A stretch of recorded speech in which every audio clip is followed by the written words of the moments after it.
একদম পারফেক্ট ভাবে গাজরের যে হালুয়াটা হয় সেটা খুব সুন্দরভাবে গাজরের বরফি করে দেখাবো আজকের ভিডিওতে। হ্যালো এভরিওয়ান, আসসালামু আলাইকুম, কেমন আছেন আপনারা সবাই? আশা করি পুরোটা দেখবেন। দেখেন একদম পারফেক্ট ভাবে হয়েছে। তো আজকের রেসিপিটা পুরো দেখবেন, ভালো লাগলে না ভালো লাগলে শুরুতে স্কিপ করে চলে যাবেন। তো এই যে দেখেন, তার জন্য একটু ঘি দিয়ে দিলাম, ঘি দিয়ে এখন কিছু সুজি দিয়ে দিব। সুজিটা আগে অল্প একটু সুজি ভেজে নিতে হবে। তো আমি সুজিটাকে আগে ফ্রাই প্যানে ঘির সাথে একটু ভালোভাবে একদম মানে এটা খুব সুন্দর করে জাল একটু ডিম করে ভেজে নিতে হবে। ভেজে ঢেলে রেখে দিয়েছি। এবার তা দিয়ে দিলাম আবার 2-3 চামচ ঘির সাথে দিয়ে দিব এখন হচ্ছে মশলা বলতে এলাচ দিয়েছি, আর সেই সাথে একটু তেজপাতা দিয়েছি। এটা দিয়ে একটু হালকা টালা দিয়ে এখন এই যে ব্লেন্ডার করে রেখেছিলাম গাজরগুলো সিদ্ধ করে, সেই সিদ্ধ করে ব্লেন্ডার করা গাজরটা দিয়ে দিলাম এটার মধ্যে। এখন খুব ভালোভাবে তেলের মানে ঘিয়ের সাথে এটা মিক্সড করে নিতে হবে।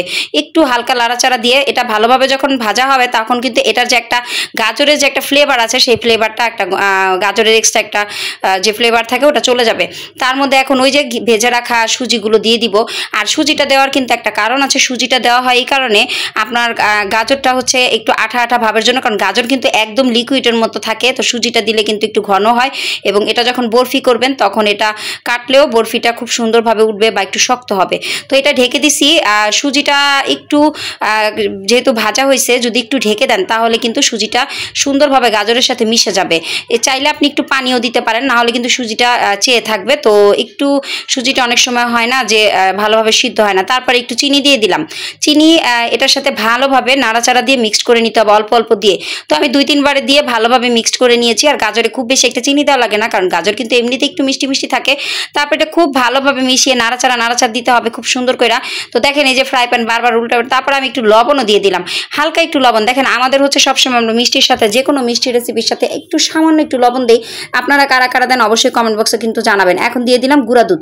আমি যেভাবে দেখেছি এভাবে যদি পারফেক্টভাবে করতে পারেন তাহলে কিন্তু সত্যি গাজরের হালুয়া মনে হবে আপনার বুটের হালুয়ার মতো, খুবই টেস্ট হবে। তো তারপরে এটার মধ্যে গুঁড়া দুধ দিয়ে খুব ভালোভাবে মিক্সড করে এবার হচ্ছে আসল কাজ, অনেকক্ষণ নাড়াচাড়া করতে হবে। নাড়াচাড়া মানে আসলে হাত ব্যথা হয়ে যায় এই হালুয়াটা করতে গেলে। তো তারপরে হচ্ছে আমি ট্রে নিয়ে নিছি। ট্রের মধ্যে একটু আমি এখানে ঘি দিয়ে দিয়েছিলাম, তো তেল দিয়ে আপনি ব্রাশ করে নেবেন। তারপরে হচ্ছে এই যে এখন এটার মধ্যে আপনি গাজরের যে হালুয়াটা রেডি হয়ে গেছে ওইটা আপনি দেখেন কতটা ঘন হয়েছে, ঘনত্বটা দেখলে বোঝা যাচ্ছে। তারপর ট্রের মধ্যে খুব সুন্দরভাবে সাজিয়ে নেবেন। হাতের মধ্যে একটু তেল মেখে বা একটা চামচে তেল মেখে আপনি এভাবে করে ট্রের মধ্যে পুরোটা ছড়িয়ে দিতে পারেন। তো এটা ছড়ানো হয়ে গেলে এখন এটা দেখেন কত সুন্দরভাবে ছড়ায় নিছি, পুরো পারফেক্ট হয়েছে। তারপরে আপনি এটার উপরে দিয়ে দিবেন। এখন আমি দিয়ে দিব বাদামগুলো দেওয়ার পরে একটা ঝাঁকানাকা কালার চলে আসছে। তো এই যে দেখেন বাদাম আর কিশমিশ দিয়ে দিব। কিশমিশ আর বাদামটা দেওয়ার পরে কিছুক্ষণ ফ্রিজে রেখে দিবেন। ডিপ ফ্রিজে বা নর্মাল ফ্রিজে কিছুক্ষণ যদি রেখে দেন তাহলে এটা যখন কেটে নেবেন তখন কিন্তু একদম বরফির মতো হয়ে যাবে এবং খুব মজার একটা হালুয়া হয়ে যাবে, গাজরের হালুয়া। তো এইভাবে করে বাসায় ট্রাই করতে পারেন। আজকে আমি রান্না করছি, এত ভালো লাগছিল খেতে, অসম্ভব মজার। ধন্যবাদ সবাইকে, আসসালামু আলাইকুম।